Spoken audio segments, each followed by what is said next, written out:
Buen día. Mi grupo está conformado por Sara Ramírez Marín, Jennifer Toro Mejía, Carolina Sánchez Montes, Eduardo de Laos Bausa y mi persona, Valeria Borelli Tomás. En esta ocasión les vamos a hablar sobre 3 técnicas de investigación que son la encuesta, la entrevista y la experimentación.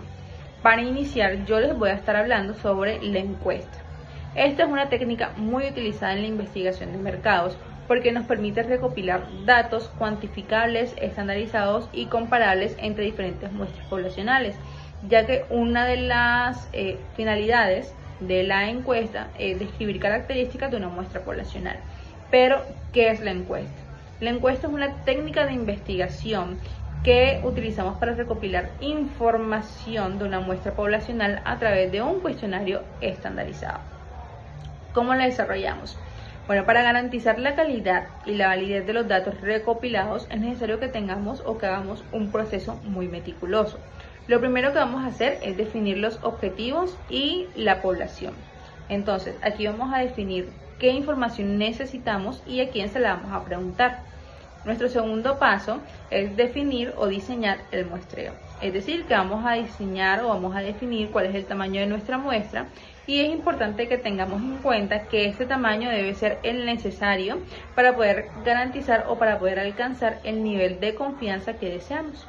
Lo tercero que vamos a hacer es diseñar el cuestionario. En esta parte vamos a primero definir qué tipos de preguntas vamos a utilizar, si son preguntas abiertas, preguntas cerradas.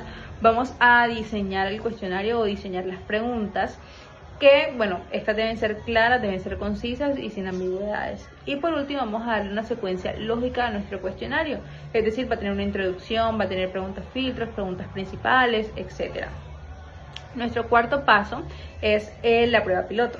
En esta prueba piloto nosotros vamos a aplicar el cuestionario a una población muy pequeña con el fin de poder identificar errores en el cuestionario.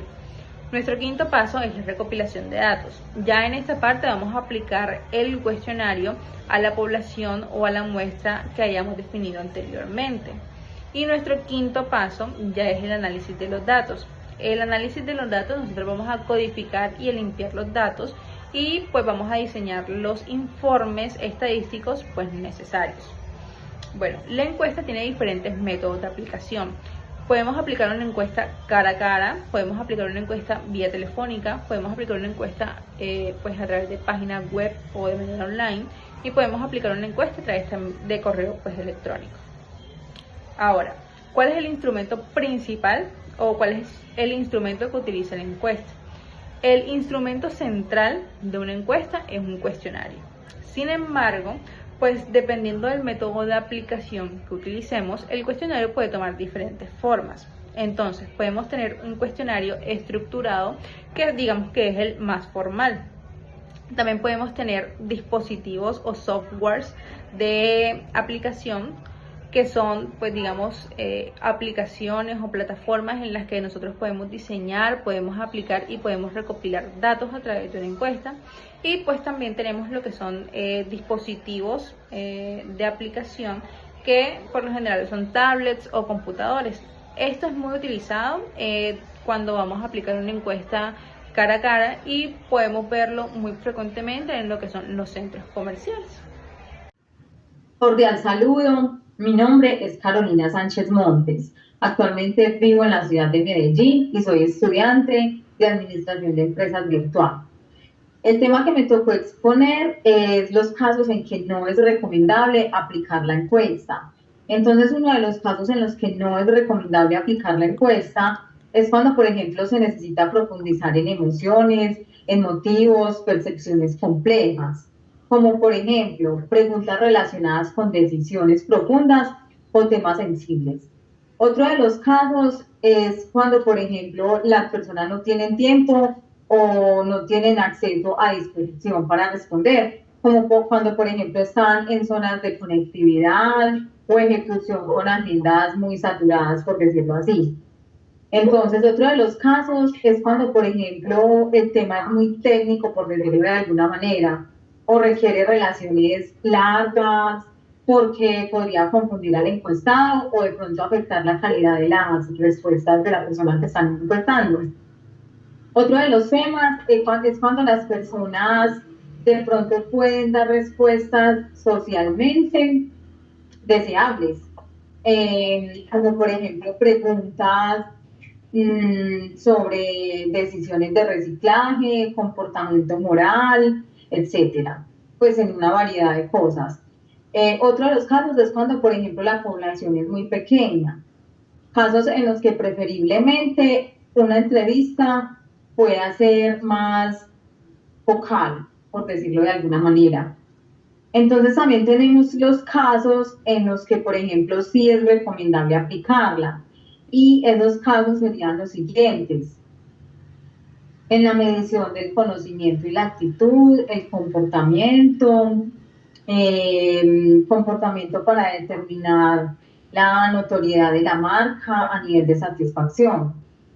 Otro de los casos también puede ser la segmentación, la perfilación demográfica, que se trata de recopilar los datos y la edad. Otro de los casos es, por ejemplo, los estudios de satisfacción al cliente, que son los que miden la satisfacción general. Otro de los casos es, por ejemplo, el testeo de conceptos y precios, testeo de conceptos y precios, después de la fase cualitativa, es decir, lo que se usa para medir una muestra grande que pueda tener un porcentaje de personas que prefieran un concepto o precio, o que un precio que de pronto estén dispuestos a pagar. Y ya. Entonces, para concluir, yo en lo personal puedo identificar varias diferencias en los casos en que no es recomendable aplicarla y en los casos que es recomendable aplicarla. Como por ejemplo, en mi sentir, siento que en los casos que es recomendable aplicarla son más enfocados de pronto al ser, a la emoción, mientras que en los casos donde es recomendable aplicarla es más basado como en temas de recopilación de datos, más enfocado como en la acción, por decirlo de alguna manera, como en temas de medir la edad, nivel educativo, ubicación, mercado, y son dos diferencias completamente paralelas. Muchas gracias. Hola, mi nombre es Sara Ramírez Marín, estudiante del bloque BA3 en el periodo 2025-2.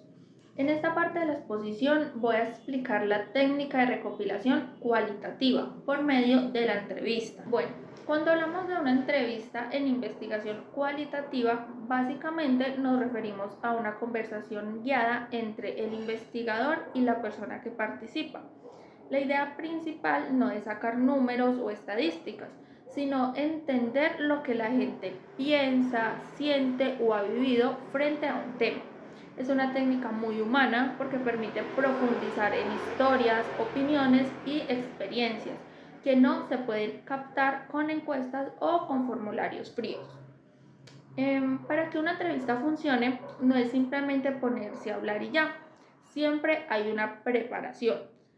Primero, se define qué se quiere investigar y a quién se va a entrevistar. Luego, se elabora una guía con las preguntas, pero estas preguntas son flexibles, no son rígidas como las de un cuestionario. Después viene el momento de la entrevista como tal, que suele ser una conversación tranquila donde el entrevistado se siente cómodo. Aquí el investigador escucha, pregunta, repregunta y profundiza según lo que la persona va diciendo. Y ya al final se agradece la participación y se procede a transcribir la información para pasar pues a analizarla. Los instrumentos que más se usan son muy básicos, pero pues son esenciales. Se utiliza lo que es la guía de preguntas, una grabadora de audio o video si la persona lo autoriza y una libreta de apuntes para anotar pues todos los detalles importantes. En investigaciones más formales también se usa un consentimiento informado, que es un documento donde la persona acepta participar. La entrevista no es recomendable cuando lo que se necesitan son datos numéricos. rápidos o que se puedan generalizar. Por ejemplo, si yo quisiera saber cuántas personas están satisfechas con un servicio, pues ahí no sirve una entrevista, porque las respuestas serían muy personales y no representarían pues a todos. Tampoco es ideal cuando el tema es demasiado sensible y la persona puede sentirse incómoda hablando, o cuando el investigador no tiene tiempo suficiente para analizar toda la información, porque una entrevista genera mucho contenido que hay que revisar con mucho detalle. En cambio, la entrevista sí es súper útil cuando queremos entender experiencias profundas, por ejemplo, conocer cómo se siente un trabajador frente al clima laboral, o entender por qué los clientes toman ciertas decisiones, o incluso cuando se necesita conocer motivaciones, miedos o percepciones que no se pueden medir con números. En resumen, se usa cuando necesitamos historias, significados, opiniones reales, algo más cercano a la persona. Por ejemplo, si yo quisiera investigar por qué una empresa los empleados están desmotivados, una encuesta me daría como respuesta un sí o un no, pero una entrevista me deja escuchar todo lo que realmente pasa, qué sienten, qué les molesta, qué les gustaría mejorar. Eso es algo que solo sale cuando la gente habla y puede expresarse sin límites. Un cordial saludo, mi nombre es Eduardo de la Bausa. Estoy cursando la asignatura de Investigación de Mercados BA3 2025-2 y en esta ocasión les vengo a hablar sobre qué es la experimentación. Bueno, la experimentación es una técnica cuantitativa. Bueno, esto consiste en modificar una o varias variables para observar cómo afectan una a la otra. Su objetivo principal es descubrir la relación entre causa y efecto en un entorno totalmente controlado. Para lograr todo esto se comparten entre dos grupos o se dividen entre dos grupos, el cual el primero es un grupo experimental y el otro es un grupo de control. Experimental es aquel al cual se le aplica el cambio y el grupo de control es el que recibe la intervención después de la investigación. Esto permite obtener datos precisos, verificables y repetibles en toda la investigación o en todo el proceso de desarrollarlo. ¿Cómo se desarrolla todo esto? Para esto se deben seguir ciertos procesos donde se plantea un problema y una hipótesis. Esto con el fin de identificar qué variable va a manipular y cuál medirá cómo se darán los resultados.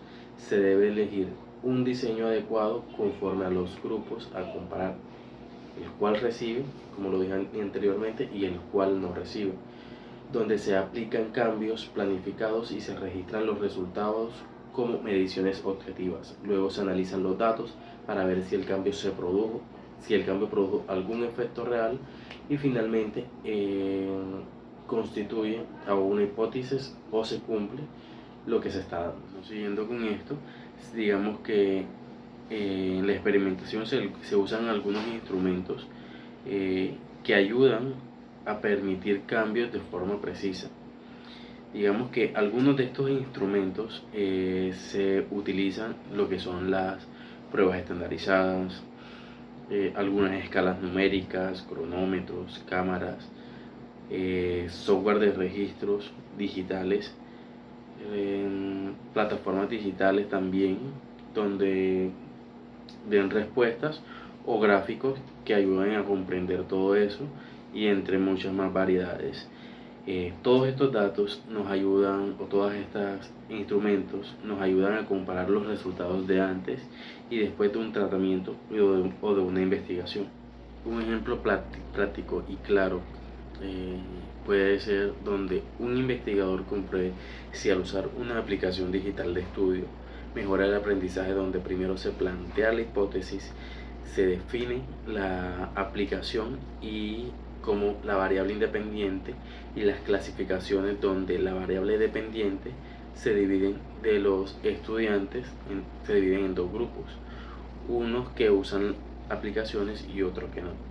Se puede aplicar el tratamiento durante una semana y luego se miden los resultados con una prueba estandarizada, donde se registran los tiempos de uso, la medición de la plataforma y se observa comportamientos como una lista de chequeo. Finalmente se analizan datos con eh, software estadísticos para concluir si la herramienta realmente mejoró el rendimiento académico de los estudiantes que aplicaron a la prueba.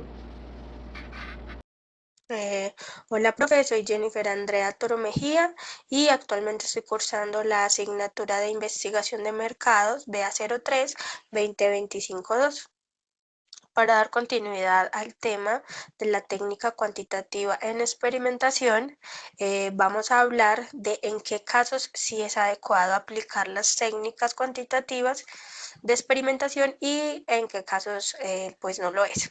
En este punto es clave porque ayuda a decidir si este enfoque realmente sirve para responder a la pregunta de investigación. Entonces, primero que todo, las técnicas cuantitativas sí son recomendables cuando necesitamos una precisión, objetividad en los resultados. Esto significa que funcionan muy bien cuando las variables que queremos estudiar se pueden medir claramente y cuando es posible controlar el entorno donde ocurre el fenómeno. O sea, por ejemplo, si un investigador quiere saber si un nuevo método de enseñanza mejora de pronto el resultado de los estudiantes, pues hace un experimento grupal en el cual lo divide en dos y allí él trata de implementar la nueva técnica con la mitad del grupo y con la otra mitad del grupo usa su método tradicional. Allí es posible medir notas, comparar resultados y tener datos exactos. También se recomienda utilizar estas técnicas cuando buscamos comparar efectos entre grupos, determinar causas o predecir comportamientos basados en patrones, pero numéricos, ¿cierto? En las ciencias naturales, por ejemplo, es común realizar experimentos donde se manipule una variable específica y se observa que cambia, que haya una diferencia. En la psicología, por ejemplo, también se usa para identificar ciertos estímulos que influyen en la conducta de la persona, pues a la que le están aplicando el tratamiento. Y de pronto también de economía, aplicar el estudio de mercados sirve para medir el impacto de una decisión. Por ejemplo, precios o una campaña publicitaria en general. En todos estos